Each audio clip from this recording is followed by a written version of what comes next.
Hello and welcome back. In today's video we're going to finish up installing this Dragonburner on the Voron 0.2. So let's get started.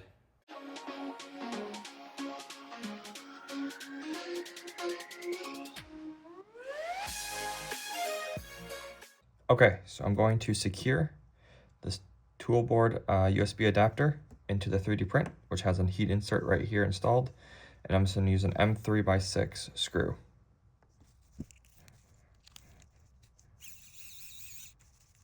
Using the original M3 screws that came off of the original hot end, I'm going to install the Dragonburner. So this will just sit on here and then get the two screws.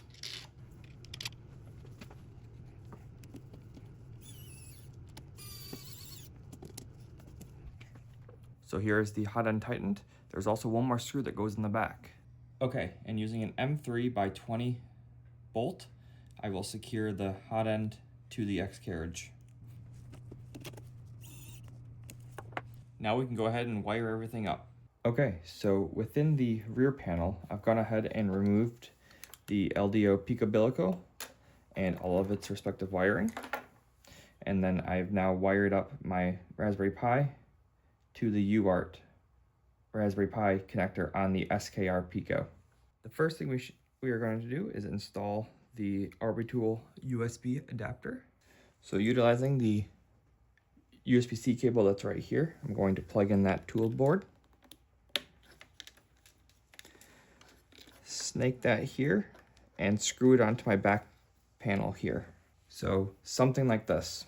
We are now going to need to flip the printer down so that we can get to the power supply on the bottom. Now that we are here, we're going to install the Orbitool power cable that it came with.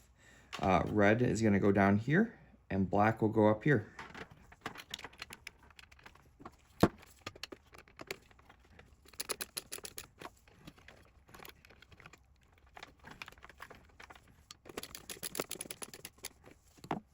Now that this is wired up down here, we're going to just have the wiring come up and around, and we'll take off this cover, snake the wiring in, and then up to the back area. We'll reinstall this. Okay, we will flip the printer back up on its right way up. So I'm going to snake this cable up this here and plug it in over here. Okay, so there's this wire ran and plugged into the tool board. Okay, so I'm going to push the X gantry, or the XY gantry, all the way to the front. And I'm going to plug in the provided cable into the tool board. Next, I'll take this Bowden tube and push it into the collet. It came pre-installed with the locking collar. I had to remove that so I could push it back in. I will reinstall that. Utilizing a zip tie, I will attach the cable to the strainer leaf. I'm now going to wire the cable through. Now we'll go ahead and worry about the wiring down here. Okay, so we know that this will plug in right here, so let's go ahead and do that.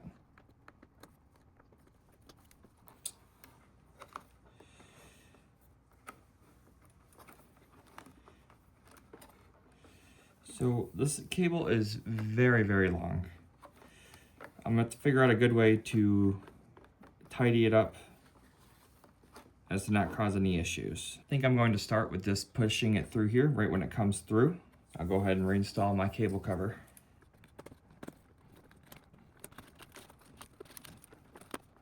Okay, so for the excess wiring, I kind of got creative. I have it coming through here and just kind of snaking back and forth within this cable train or cable track that was kind of empty. If I run into any issues, then I will have to look into doing something different. But for now, that's what I have.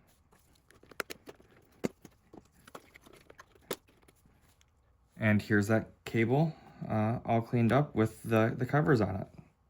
So I'm gonna go ahead and put on this bottom cover.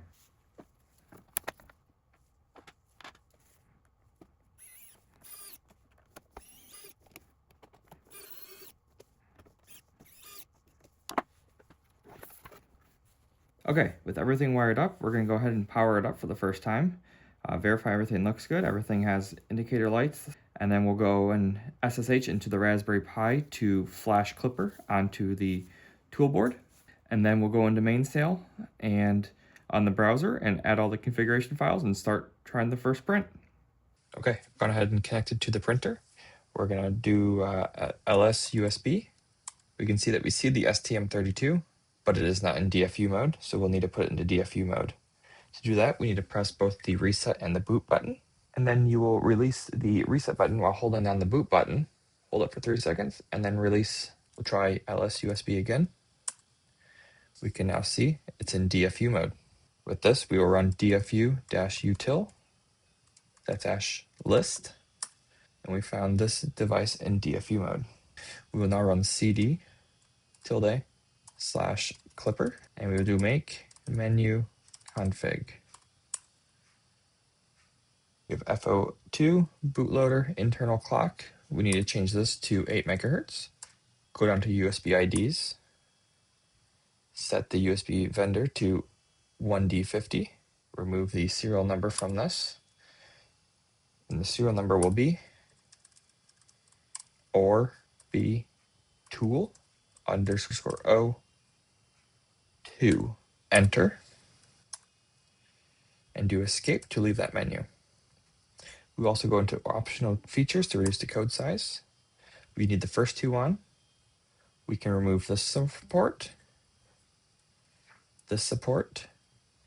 keep GPIO based that, keep the we need to turn on Trinamic motor drivers. We need NeoPixels. We do need the measuring tachometer GPIO pins. We do not need the LCD. We do need to turn on this 3-axis accelerometer. And for ADC, we do not need any. We also do not need the support angle. We will click the button on our keyboard as Q. We'll click yes to save configuration. On this, we will type make clean. And then we will do make flash, capital flash _ device in all capitals equals 0483:DF11. That is the device code that we got earlier. Click enter. And we'll let this go through.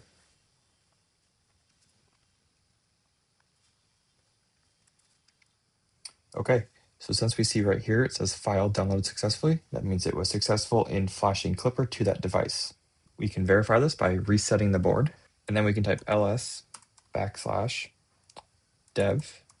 serial by -id/star, and we should have it return right here. This is the STM32FO42 Orbi2 Tool 02, like we said earlier. We will need to copy this because it will be useful in the MCU configuration. Okay, so now we'll head over to Mainsail.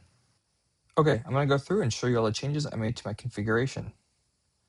First was in printer.config. I removed the extruder from here. I added these two here and removed the peak umbilical from it. Within Orbi tool configuration, I added the printer here. Down in the hotend fan, I removed the tack pin because I am not using a fan that has a tack pin. Okay, and for the fans, I made both of them a multi-pin, so I added both pins of those two fans for the part cooling, and I created just a regular fan right here. With the NeoPixel, I changed the chain count to 2 because I only have 2 LEDs. I also changed the color order to GRBW because I have a white and I have the initial value is off because I only want this to turn on or off during my start or end print macro. Down within the residence tester, I changed the probe points to be in the middle of the printer.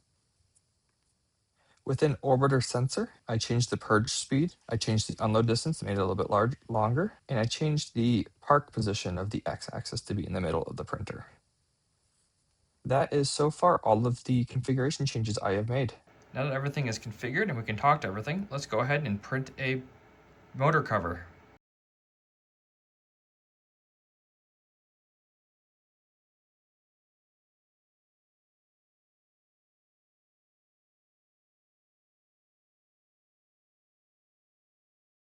Okay, here are the two completed parts. Let's go ahead and install them. Okay, utilizing an M3 by 10 bolt, I'm going to install this 3D print right here.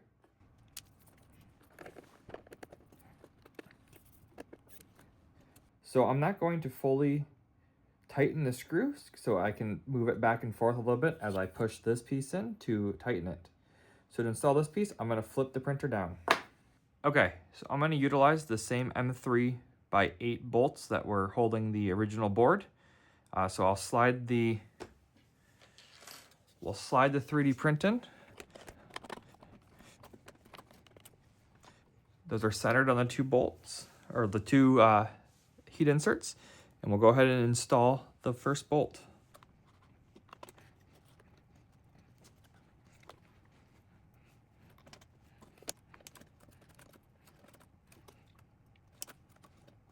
I'm going to adjust this so that the print is attached better and centered how it fits, and I'll move the cable out of the way and tighten.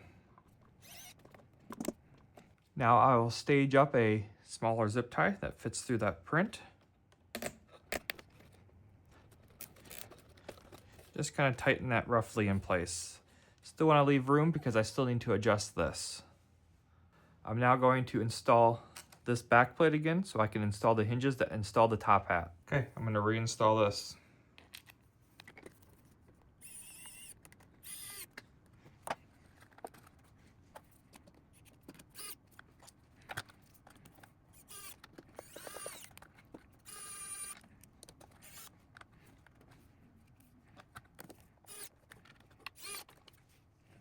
Okay, here's that reinstalled.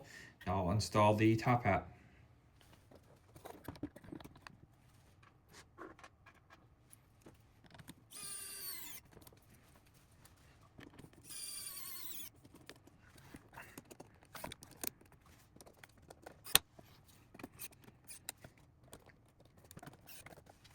Okay, so looking at the height difference of these two tool heads, I'm gonna need to find a different top hat that I can use on this printer, as when I go to close it, it doesn't actually fully close.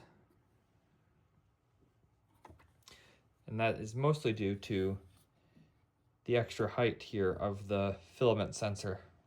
Okay, so we're gonna test out the printer and do our first print. I'm gonna use some Polymaker PLA Pro. I'll go ahead and install it.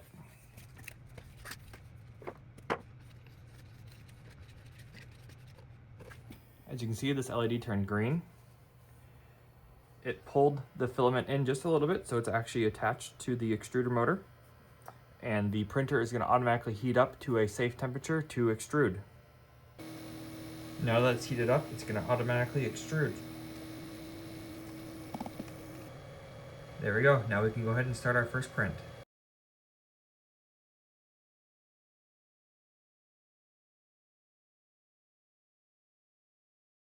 Okay, here is the first print off of the new toolhead. Overall, the print looks pretty good. Definitely have a mechanical issue that I may have introduced, but I've printed quite a bit, and a lot of the prints have been coming off looking pretty good. Overall, I've been pretty happy with this toolhead build, and it was a pretty fun build actually. I am really happy to have a filament sensor now.